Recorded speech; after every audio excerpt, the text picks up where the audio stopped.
You may have seen lists of declutterers and organizers, and most of the names are women. What is different about a man in the business?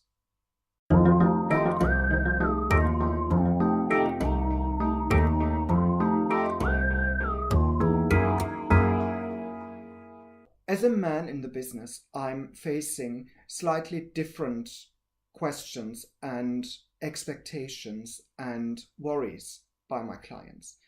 For one thing, I believe that as a woman working for a woman, it's easier to get a way in. As a man, from the get-go, I may get a slight worry from my clients to let a man into their home, especially if they're living alone. I need a bit more trust building and talking and getting to know each other before I'm being let into a property.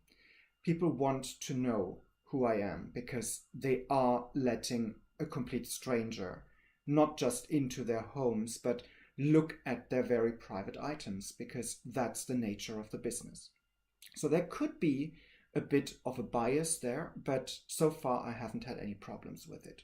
It's a question of building a rapport between the client and myself, and I seem to be doing quite nicely at that.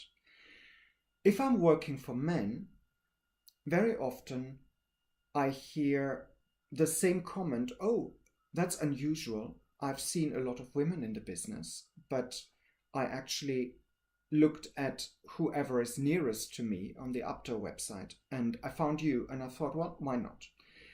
Very often men don't really make that consideration. They're surprised, but they really don't bring it up. To them, it's just the way it is. On the other hand, as a woman in the business, I can see there is also a worry. If a woman declutterer and organizer works for a woman client, I would imagine that there is kind of a power balance. It's a bad word, but it's two women. They tend to accept each other for what they are. If a woman, however, finds herself working for a male client, there might be some worry about security. And I completely get that. We all have to take care of our physical and mental security. But in this case, going alone into somebody else's home, you want to make sure that nothing bad happens to you. There are systems in place, and many of my colleagues and myself have systems in place on the phone that we let somebody know where we are, when we got out, how it went. There's a support network in place, and we make sure that it works.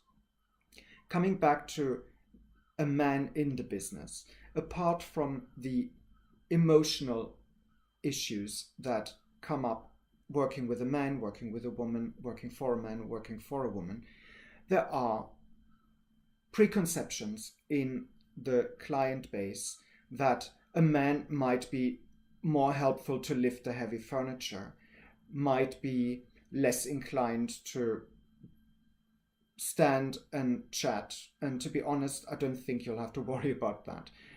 I'm quite a chatty person during my work myself, if only to make the client feel more comfortable and to gauge where they are at any given time. But I can tell you that being a man doesn't necessarily mean I'm very strong, and being a woman doesn't necessarily mean they're not strong enough to lift heavy furniture. So that's not a consideration you should have.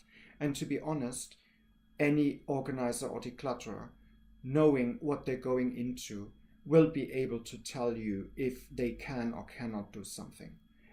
So don't worry about that. At the end of the day, choose the person that clicks best with you. Be that a man or a woman, be that for any reason whatsoever. We're all old enough to say if we accept a job and what we can do and what we can't do. It's spring clearing week. Think about a project that you can do, as small as it could be or as large as you want it to be, and give it a go. Stay clutter aware. Come back for more.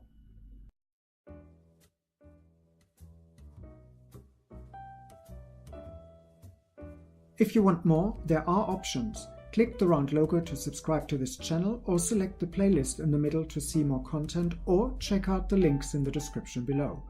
Oh, and feel free to like this video.